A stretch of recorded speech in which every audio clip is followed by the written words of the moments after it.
E aí pessoal, tudo bom? Vamos dar continuidade, né? Acabamos outro vídeo falando sobre Gramsci, né? Eu espero que vocês consigam olhar aqui, tá? Que é um livro de Gramsci. Não sei, tá? Então vamos lá. Esse Antônio Gramsci, o que ele fez? Ele é como eu falei, um pensador, um cara muito inteligente, tá? Italiano. Só que infelizmente ele devia ter pensado além, né? Mas ele estava muito focado, ele era comunista, estava preso e ele ficou refletindo de como implementar o comunismo, né? Através do socialismo, qual o processo, como isso deveria ser feito para que não causasse trauma. Por que acontece? Ele tinha visto ali na União Soviética, né, na Rússia, ter feito a revolução e ele sabia dos banhos de sangue, dos expurgos, que era um negócio muito traumático, né? Então ele viu que o comunismo em si tem muita resistência. Então você implementar o comunismo como uma revolução marxista, né, como os marxistas pregam, ferro e fogo, né, goela abaixo, causa um trauma na sociedade, um banho de sangue muito grande, né? E ele pensou maneiras diferentes de contornar isso aí, tá? Então aí ele deu subsídios ao que já vinha antes, que era o socialismo fabiano, tá? Se você não viu, vê o vídeo passado, que é você implementar cada vez mais medidas socialistas, né? Até que a sociedade já esteja num ponto que ela já está um passo ali do comunismo, não é nada, né? E além do que, quando você chega num certo ponto que a sociedade ela é muito socialista, para o comunista, para marxistas, né, que são que querem chegar também no comunismo, mas de uma maneira mais direta, né? Quando o socialismo está muito evoluído, fica fácil para os marxistas tomarem o poder, porque as instituições já estão todas tomadas, eles conseguem influência até no braço armado do governo, então fica fácil dar um golpe de Estado e aí implementar, né, goela abaixo de uma vez por todas o comunismo, né? Mas aí precisa estar com o socialismo já bem avançado. E o socialismo, quando a gente fala, o que acontece? Ele vai ali, né, solapando várias coisas, né? O indivíduo como um ser, um ente que pertence à sociedade. Não, isso aí para o socialismo não existe o coletivo só, não o indivíduo. Então vamos defender o quê? Entre aspas, vamos só colocar assim, não, sem nenhum direitos e garantias individuais, vamos pensar só no coletivo, né? Como se o indivíduo não faz parte do coletivo. Se você está defendendo o indivíduo, você está defendendo o coletivo, né? Mas sobre essa falácia, essa pretensão, eles queriam, né, assim, falar em nome do coletivo, que está defendendo o coletivo, direitos coletivos e parar de Paraná. Então são só, vamos dizer assim, narrativas, né, para você chegar ao fim que você tanto almeja, que é o comunismo. Então o que acontece? O Gramsci, né, voltando à questão aí, ele achava muito importante você fazer o domínio, ter uma hegemonia cultural, tá? Então o que acontece? A cultura é uma coisa diversificada. O que está dentro da cultura? Dentro da cultura tá as escolas, a arte, a imprensa, os meios de comunicação, a própria religião, né? É aquele negócio que o Gramsci prega, né? Não adianta a gente querer implementar o comunismo goela abaixo, se a cabeça da sociedade não é comunista. Então precisamos implementar fatiadamente, dominar, conquistar a mente e o coração das pessoas, porque daí quando o comunismo vier, já está tudo preparado para receber o comunismo. Aí foi isso que eles fizeram.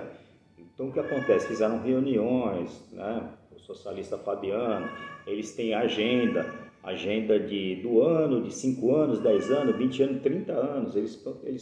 Eles fazem o negócio hoje pensando lá na frente.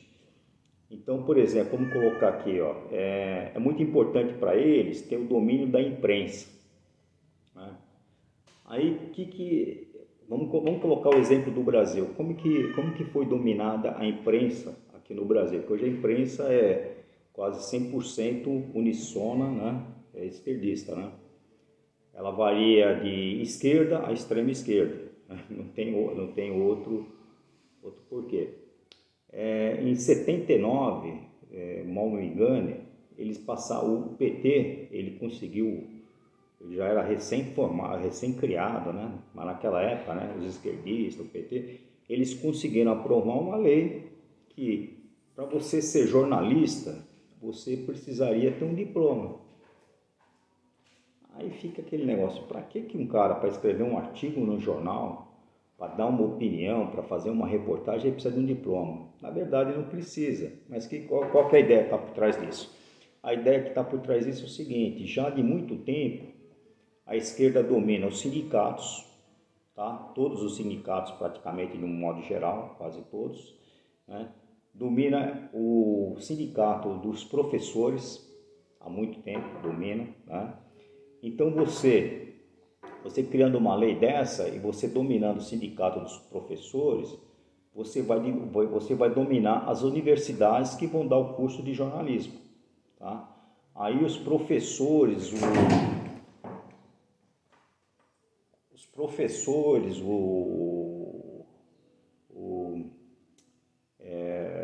reitores, todo mundo ligado a essa faculdade, o que acontece? Vão implementar professores, tudo já de esquerda, né?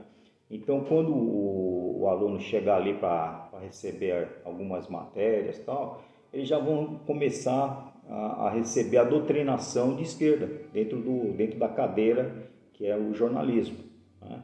Aí vai, não, a esquerda é legal, a União Soviética é o máximo, né? O capitalismo é uma porcaria, desigualdade. Vai começar a fazer toda aquela doutrinação socialista em cima desses jovens, né, que vão se formar em jornalismo. Isso aconteceu lá em 79, né? Como que era até então, isso aí eu ouvi do Fernão Lara Mesquita, eu acompanho ele, como que era até então as redações dos jornais, né? A redação do jornal, ele era basicamente uma amostra da sociedade. Por quê? Porque tinha um cara lá que era médico, o outro cara lá era professor, um outro cara lá era engenheiro, um outro cara era um profissional liberal, um outro cara era só um estudioso, né? Então, outro cara era um comerciante. Então, o que acontecia? Dentro de uma redação de jornal, as várias pessoas que compunham uma redação de jornal, era basicamente, tinha um outro que era um religioso que de repente deu baixa, ou ainda era religioso, um padre, que for. Então, dentro ali daquela redação, havia basicamente uma amostra de todos os setores da sociedade. Então, aquela redação, elas conversavam entre si, trocavam ideias, trocavam artigos, escreviam.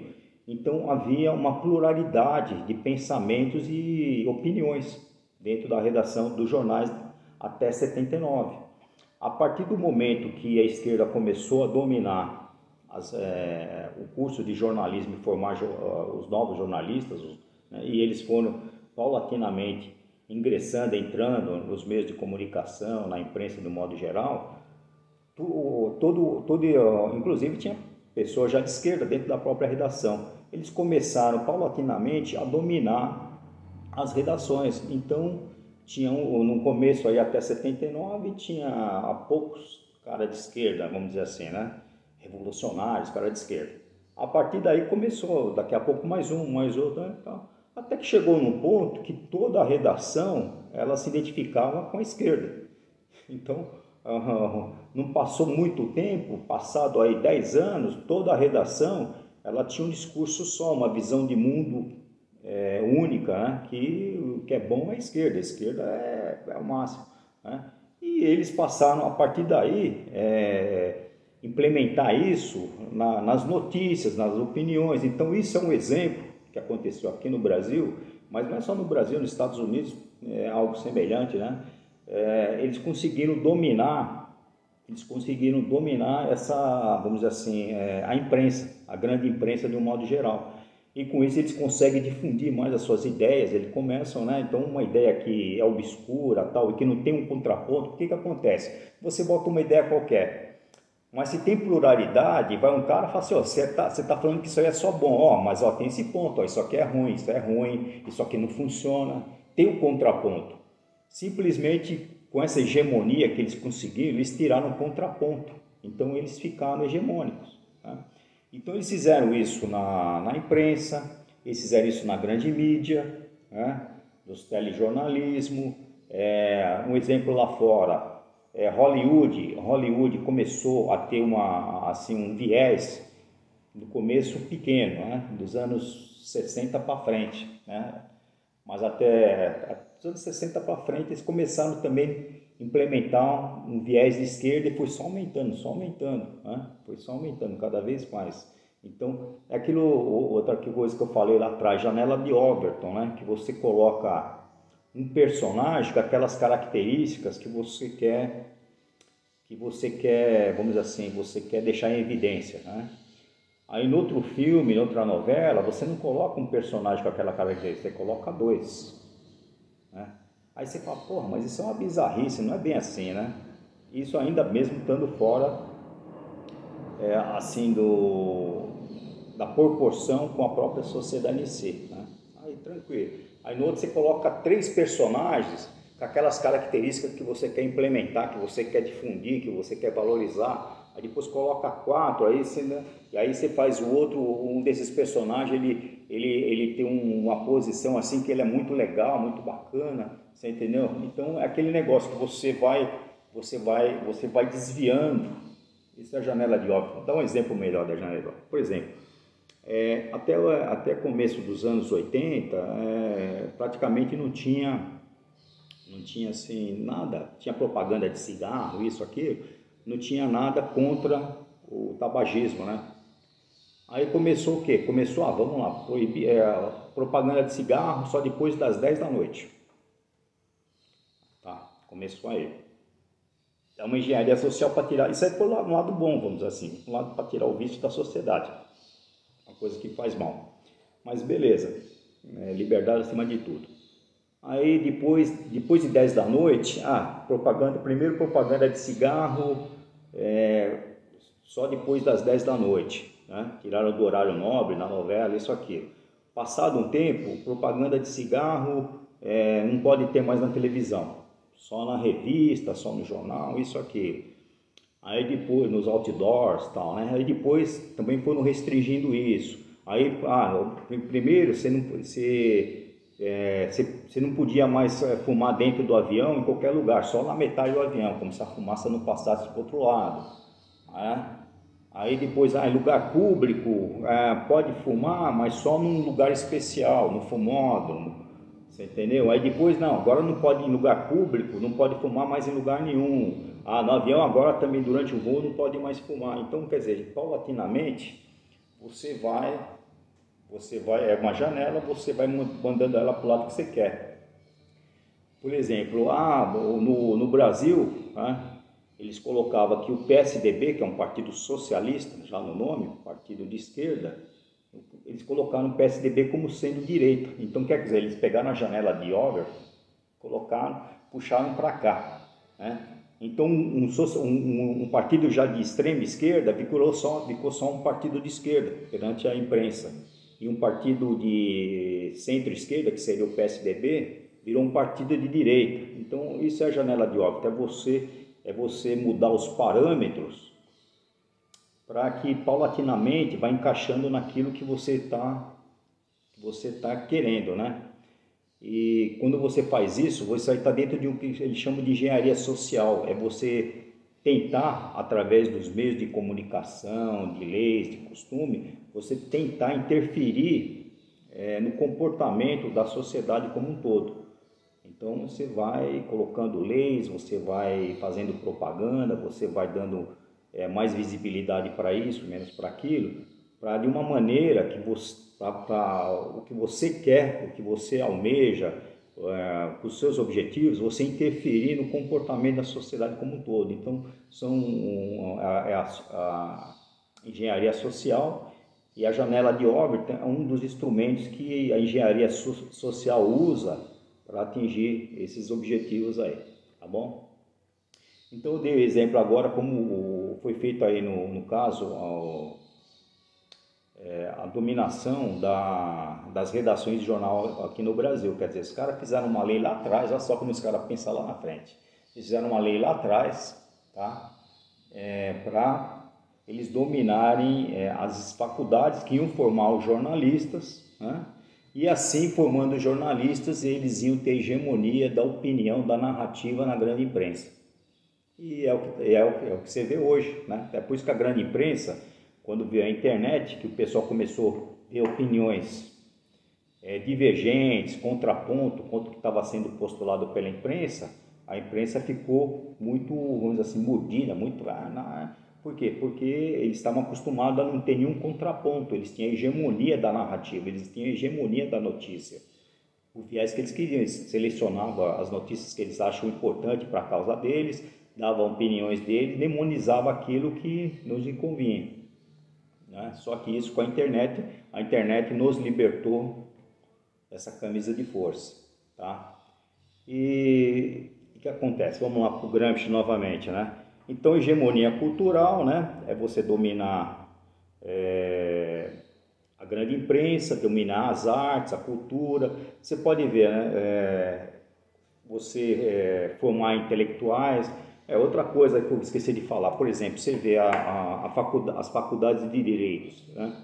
O que acontece? Você dominando os sindicatos, dominando as faculdades de direito, é a mesma coisa que acontece no jornalismo. Então, o corpo docente que vai dar aula para esses alunos de direito vão ser todos com tendência de esquerda. Você tira fora outras visões de mundo, outras tendências ideológicas. Aí todos os caras formados em direito, né, que mais tarde vai prestar concurso para ser promotor, para ser juiz, todos esses cargos que tem na justiça, né? Justiça do trabalho, coisa que vale, né? Justiça eleitoral. Então, paulatinamente, você vai substituindo esse pessoal com o tempo por só o pessoal que já teve uma formação de esquerda. Então, o que acontece? É um juiz com a formação de esquerda. Então, ele vai julgar sobre a visão de ótica da esquerda. Um promotor de justiça também, a mesma coisa. Ministério Público, o pessoal do Ministério Público também, né? Eles vão atuar de acordo com aquele entendimento, com aquela visão que eles foram formados lá na faculdade lá atrás, uma visão de esquerda. Então, com isso, você vai dominando tudo, tá? Você vai dominando o mundo, você vai dominando tudo. Você domina a imprensa, você domina os meios de comunicação, você domina as artes, né? Você dá guarida, que nessa Lei Rouanet, qual o viés dela? O viés dela é você dar uma fatia do mercado, você financiar essas apresentações culturais, mas só aquele pessoal que é engajado e que defende as ideias de esquerda. Se é um pessoal que é neutro ou então não está nem aí para os ideários de esquerda, esse cara aí não consegue um financiamento para o seu projeto. Então, de um jeito ou de outro, você vai dominando, vai comendo pelas beiradas e ao pouco você vai dominando a sociedade. Essa é a ideia que Gramsci pregou e que o pessoal colocou numa agenda e está seguindo à risca, né? Até hoje. Aqui no Brasil, muito. Estados Unidos também, infelizmente, né? Então, o que acontece? Dentro de um ambiente disso, que o Gramsci fala, você acaba criando intelectuais orgânicos. O que é um intelectual orgânico? É um cara que como ele está imerso nesse caldeirão cultural, em que toda a visão de esquerda, todo mundo fala que é legal, é bacana, e tudo que é de direita, é o demônio, é o capeta, é isso, é aquilo, né? É ista, nazista, fixista, todas aquelas porcarias, você entendeu? Que tenta colocar essa pecha, né? Então o que acontece? Você acaba criando a pessoa que nasce dentro de um caldeirão desse e ele não busca informação lá fora, ele está imerso só nessas informações. Ele é um cara que gosta de estudar isso, aquilo, mas ele fica sempre na parte de estudar só coisas de esquerda, ele não vê o outro lado, né, porque é demonizado. Então você cria intelectuais com formação totalmente de esquerda, né? Então, organicamente, sem você pegar lá e passar eles por vem cá que eu vou fazer uma lavagem cerebral. Não, os caras começam a aceitar aquilo, começam a divulgar aquilo, replicar aquilo como sendo algo legal. Ele está fazendo isso de má fé? Não está. Por quê? Porque ele não conhece o outro lado, ele foi ali desde você vê as escolas, os professores, já na minha época, em 70 alguma coisa, ginásio, aquela época era ginásio, que hoje é segundo grau, primeiro grau, segundo grau, já naquela época os professores já eram de esquerda, já naquela época lá do regime militar já eram de esquerda, e isso só piorou. Então essa doutrinação vem lá desde da escola mais do primeiro grau, aí o segundo grau, que é o colegial, faculdade, continua. Aí, você entendeu? Esse cara que ele gosta de uma cadeira acadêmica, que ele quer ser um cara mais intelectualizado e tal, ele vai ser organicamente um cara de esquerda. É isso que o Gramsci, né? E os caras conseguiram implementar isso aí, infelizmente, tá? Como que eles fizeram para se livrar da religião? Porque que acontece? A grande religião, assim, que é um empecilho aqui no mundo ocidental, é o cristianismo, né? Dentro do cristianismo, qual a religião predominante? Primeiro é o catolicismo, a Igreja de Roma, né?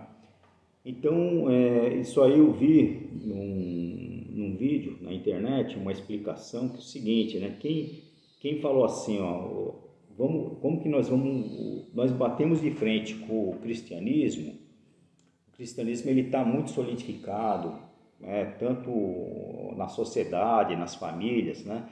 Bater e voltar, né? Se volta contra nós. A gente tem que destruir o cristianismo, o catolicismo de dentro. Nós temos que inocular um vírus, né? Uma doença dentro do catolicismo e essa doença prosperar. Ela vai crescendo, crescendo, crescendo e aí ele desvirtua e acaba por dentro com a religião católica, com o catolicismo romano, né? A Igreja Católica, né?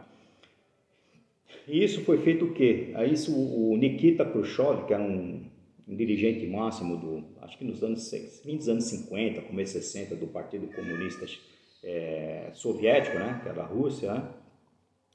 Ele pegou os intelectuais lá da União Soviética e falou assim, vamos fazer agora um estudo e vamos adaptar o cristianismo a uma visão comunista.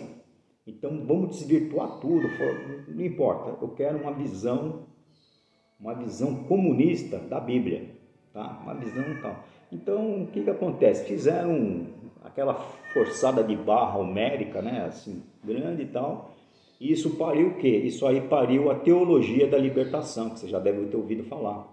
Tá? Então, a teologia da libertação nasceu lá atrás, ali no começo dos anos 60, por uma ordem de Nikita Khrushchev, um dirigente comunista, tá? Isso aí foi divulgado e foi, como diz assim, introduzido nos seminários onde formam os sacerdotes, paulatinamente.